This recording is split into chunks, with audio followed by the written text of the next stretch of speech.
really spoke to me in a lot of ways. I have to say, I want to get your guys' perspective on Dan, right? Because Dan has a quote early on where he says, "Play stupid games, win stupid prizes," and literally 10 minutes later, he's arrested for drunk driving. I feel like Earl, of all the people, the three of you, gets what Dan is really like. Maybe one little mistake, but he gets it, right? How do each of your characters view Dan? How do you view Dan? To me, watching the show, I feel like if there was a quote unquote villain, he's that guy for me.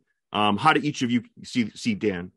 Yeah, you're exactly right. Earl Brooker, he's a detective, right? He's on the streets. He's dealing with these people that he has to arrest, and then he has to go and beg the deputy district attorney to try his cases when he's out there, risking life and limb. Well, my guy's in there wearing a suit with a chip on his shoulder, acting like he's got. So that's Earl Brooker's perspective of Dan, and yeah, you nailed it.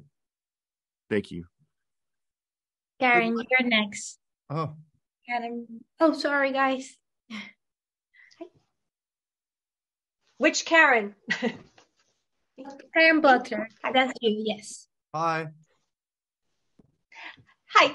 Could you each describe your characters and explain how they interact with the Gallagher family? My character is Mike Gerard. I work with Dan Gallagher in the district attorney's office. I'm an investigator. And when he goes away to jail, I'm in touch with his wife and his daughter, and I'm in his life, making sure they're okay. And the time that he gets out, I'm back with him, believing him 100% that he's innocent. And I play Detective Earl Brooker, and I arrest people. I bring them to the district attorney's office, beg them to try my cases, and given the opportunity to arrest and investigate Dan Gallagher gives me great joy. I'm Arthur Tomlinson, and me and my wife are dear friends with Dan and Beth, and spent a lot of time together, and they're very supportive and helpful through the situation we're going through with my wife being sick. And then fortunately, I was able to reciprocate, as well as my wife, to her when she was going through a troubling time, which is, what true friends do. Thank you so much, everyone. Our next one is Monica Gleiberman. Hi, guys. It's Monica Gleiberman with Time Warner Entertainment and Sound Sunset Podcasts. So great to see you guys again. So I wanted to ask you, all three of you benefit and also suffer in various ways, depending on your relationship with the family. And so I wanted to ask for the three of you, for each of your characters, what is the degradation over time for them, or the positive outcome, Brian, that some characters get over time as the show goes on?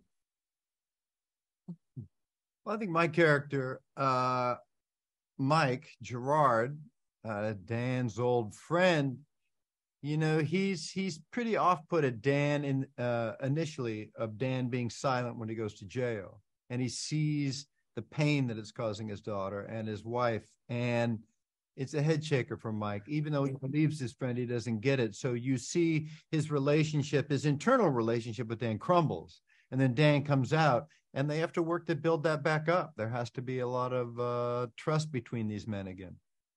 I think for Earl, he's nonplussed. He did his job. He put Dan away, which again gave him great joy. And when he's visited by Mike and Dan, he's retired. He's off the job. He's in his garden. He's enjoying his wife, and kind of irritated that these guys are trying to put a smear on his record. That's where you find Earl Brooker. I think there might have been something very healing for Arthur behind, being there for, Dan's daughter and his friend, his wife, Beth. I think that's something that might have been helpful to losing his wife, and some healing going on from the whole situation. Thank you, guys. Thank you. Our next one is Stephen Andrew from Pop Culture. Yeah, hi, my name is Steven from popculture.com. Toby, wanted to ask you, How much of Mike's relationship with Dan do you feel like is loyalty left over from, his time with Dan's dad, and how much of it is kind of like genuinely built friendship, I guess, ratio wise? It's a tough one to say, because I think they're more friends now, especially after he gets out. It's a real just guys down in the dirt friendship, just trusting each other in a very basic elemental way with no one else around, and having each other's backs like that I think guys get to sometimes. So it has nothing to do with anything like Dan's father anymore. It's just these two guys trying to right the wrong. Thank you so much. Our next one is Jill from EUR Web. Hi there, Jill Monroe with EUR Web. My question is for you, Reno. Detective Earl has a line where he says he doesn't like anyone. So I wanted to know, is he the type of detective that brings his personal feelings into this case, or do you feel like he pursued Dan with honest intentions and didn't let his personal feelings get? Hold on, Jill. Earl loves people. He said he didn't. He said he didn't. I'm just going by what he said. You're right, he did. He's I don't like anybody. And you drug those personal feelings in there. I see it. That being said, he doesn't like people because he, in this gig, you tend to see the worst in people, right? Investigating homicides and, crimes of that nature. I in this case, I think it was the perfect combination of empirical evidence and his love of personality traits coming together. The evidence that he found at the crime scene showed that Dan was indeed up in that apartment, fingerprints all over the place. And when I got to, that was one of my favorite scenes, when I got to kind of sit with him and let him know that, he might have a little problem. And I just make it like I open up to him. And then next thing you know, he's just, and then he throws that lie out there. And I'm like, well, that's interesting because so I guess he there was joy in making this guy, who I thought was a bad guy, pay for what he did. So, or unlike most, Earl was just honest. Yeah, doesn't like most people. Yeah. That was a great question. Thank you. Thank you, Jill. Our next one is Ariana. Hi, you guys. I'm Ariana with Fresh Pair of Eyes. How are you? Hi, Ariana. Fresh pair of eyes. When the movie came out, it was very salacious and groundbreaking. What was your reaction the first time you saw the original film? I was a little shook by it. It's it wormed its way in there to a little subconscious part of a lot of guys that think they can get away with something like this, and think that if they do it, it's not going to destroy their lives. It's something to deal with. But we didn't realize the size of bomb, especially when you're a kid. I was like 18 or 19 when I saw it. Yeah, me too. Maybe 20, but you don't think there's going to be ramifications. No, I'm not that old, you mother. No, yeah, for me I'm too. the old one here. No, for me, I was like 18. It was 87. Yeah. I was just scared. It was just a scary movie with great performances by, Glenn Close and Michael Douglas. I didn't think of any, no morality popped into my mind. I was just like, it was one of those. It was one of those movies where it was like this the whole time. Yeah. Not many are like that. You get lulls, but this was like, what's going on? And I think they made the decision in the original movie. We're not going to delve really deep into the old psychology of these people. Let's focus more on the terror kind of aspect of what's happening. And here we have the luxury of 8 hours to really go deep into it. Yes, thank you so much. Sure. Thank you. Thank you, Ariana. Jessica, you're next. Jessica Lancaster. Hi, I'm Jessica with that hashtag show. I'm wondering, Fatal Attraction is really all about secrets and lies and cover-ups. So what's it like playing characters who are definitely keeping secrets from one another, from other characters, and also holding things back from the audience as well? Like everyday life. Yeah, exactly. Facts. Hashtag facts. Yeah. Hashtag. Yeah. I think so. It's you can't play the secret when you're playing it. You have to play the reality of the relationship with that person. but the writing is so good. Mhm. It's all there. You know, when you're playing the reality of it, even if you're playing the reality you know is a lie, you're exposed in it because the audience usually knows what's happening. Yeah, that's a great point. We're all, in life. Like I hate when I read scripts and everybody says the way they feel. Human beings don't do that. Yeah. So everybody's always kind of holding back, their true feelings in some way and not saying exactly what they're thinking. It's very true. Every day, like when was the last time any of us, right? How you doing? Fine. Yeah. When it's not true. Right. I think so because it's part of the cover of like covering the subtext of what's really going on. Very common, I really like the way you did covering like the detective, the smiles and the grins and this and that, you know.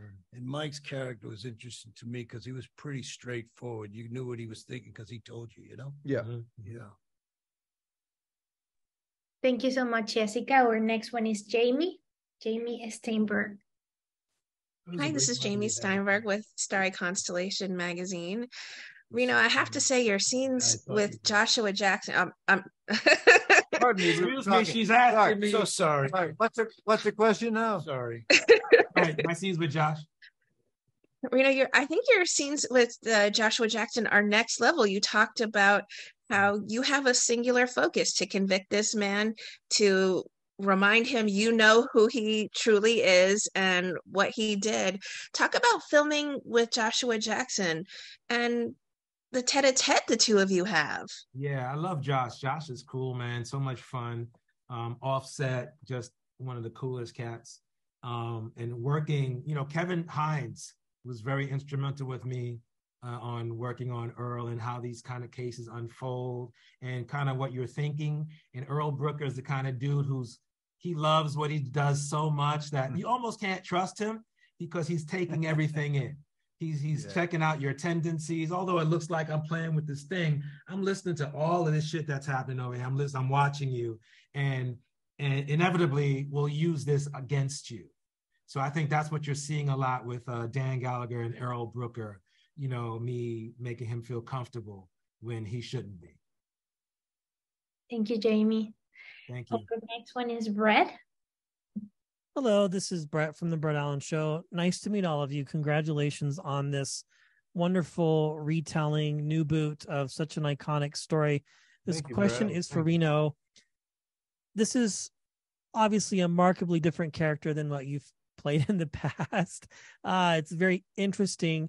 When you found out you had booked the role and knew that you were going to be playing this very intricate and layered character that was going to help drive the story and unveil a lot of different things, what was your mindset going into it, knowing that you perhaps were going to clearly lay the groundwork that was laid in the film, but then continue on with the story and really let people in on this whole situation, that it's more than just a typical one-night stand? Like, this is a ticking time bomb throughout the entire series. Well, thank you for that in that question. This is an aspect, these three characters represent an aspect that wasn't present in the original movie, right? So this is so you have this thing that happens between these two people. Somebody commits a crime. So it's kind of interesting that we had all of these, these 6 hours or 8 hours to see how all of this unfolded. And I think it's a nice piece to add to this story. So I played a lot of cops and detectives. Yes, we spoke to you on the Mike and Molly days, so this is obviously different, but great work. Thank you. It is very, very different than that show. So it was cool to play. Thank you so much. Thank you. Thank you, Brett. Now we have Karen. Karen, let me see if I'm saying the last name, Bernardello. Yeah. Mm-hmm. Hi, I'm Karen Bernardello from Cinema Daily US. Thanks again for taking the time to speak with us. So, I wanted to ask you all about really preparing for your roles in the show, and maybe if there was any research you all did, and what was that process like to really connect with your characters as well? I didn't do a lot of research, to be honest. It was all in the text, and it was all this character having a job and deciding his friend is telling the truth and following that in. Yeah, that's interesting. I think there's sides of ourselves that are always different, right? Some sides of myself that I don't even like, but there's a decent side of me that exists, you know. So that lent to this part more than others, you know. For this project, for me, what I really enjoyed was that I got to sit with the scripts, the episodes a lot longer because we block shot the episode. So I had a time to sit with the words a lot longer. And for me, it made the work a little bit more layered and deeper and even more like a play in that when you got on the set, because a lot of times when you do TV shows, you get the script, you don't have a lot of time to put the words in. So sometimes you're thinking about the words and trying to get the stuff underneath. But I had so much time with the words that I could release that and just let the interaction between the characters happen a little bit more. Didn't you find that? Yeah. Great, thank you. Thank you, Karen. Our next one is Jamie Ruby. Hi, Jamie Ruby, Sci-Fi. Thanks for talking with me today. So going off of that, what part of the characters, though, did you have, I guess, the easiest time connecting with, like maybe that you saw part of yourself in, that kind of thing? Like what part did you connect the most with for all three of you? The humor for me, you know, hanging out, like our scene was just easy. Yeah. You know, at the taco truck, that's just like what we're doing right now. So I tell you, what I found difficult, I don't know, but like, you know, watching Josh, he's in probably 10, 12 hours a day. And then we're coming in to get your feet, you know, you get your footing with a character. You come in, do one scene, and then you're out. You don't come in the next week. Like to get the feel of it was tricky for me because, you know, as the episodes progressed, I got to come in more. But at first, it was kind of just coming in to get the feel of it. So fortunately, it was right on the page, so it was a little helpful to delve into that, you know. But still, you're doing one piece and then go, and then come back next week. It's kind of like you can't get your footing, so to speak, you know. For me, it was Mike's sort of he's combative, you know. He's loyal. He's fiercely loyal and combative too. So when he's protecting his friend, it's completely personal with him. Thank you.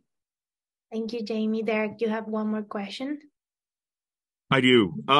Mike, I wanted to, sorry, Toby, I wanted to ask you, Mike's relationship, is his loyalty to Dan or is it to Justice, you think, or is it both? You know, it has to be to Dan first. I've thought about that. He wants to prove this right and stay with the justice of it, but he's not going to work that hard if it's just another person. I think because it's Dan and because that relationship is the most important relationship in his life, he sees this through to the end. And if it kills him, it's going to kill him, but he has to see this through for his buddy. Thank you for that. You know, and he wants to set the record straight, but first it's to exonerate his friend. Thank you, Derek. We have one more quick one for Monica. Hi guys again. So I have a quick question for all three of you, which is basically, I feel like we learn something every time we watch a television show. I'm sure you guys learn as actors every time you do something in a different project. So for this one, in terms of the law, I wanted to know if you guys view things differently because you're coming from different perspectives after someone had been arrested and had spent time in prison. So I want to know how the three of you kind of view the legal system and if anything changed during the process. For me, nothing changed with the legal system. I have my own thing, but back in New York, you know, when I was a kid. But still, it didn't change my impression of the fact that this thing is bigger than you, and it's going to take and do with you what it wants. And it's hard to circumvent that, which is why Mike's job is so difficult to try to exonerate Dan.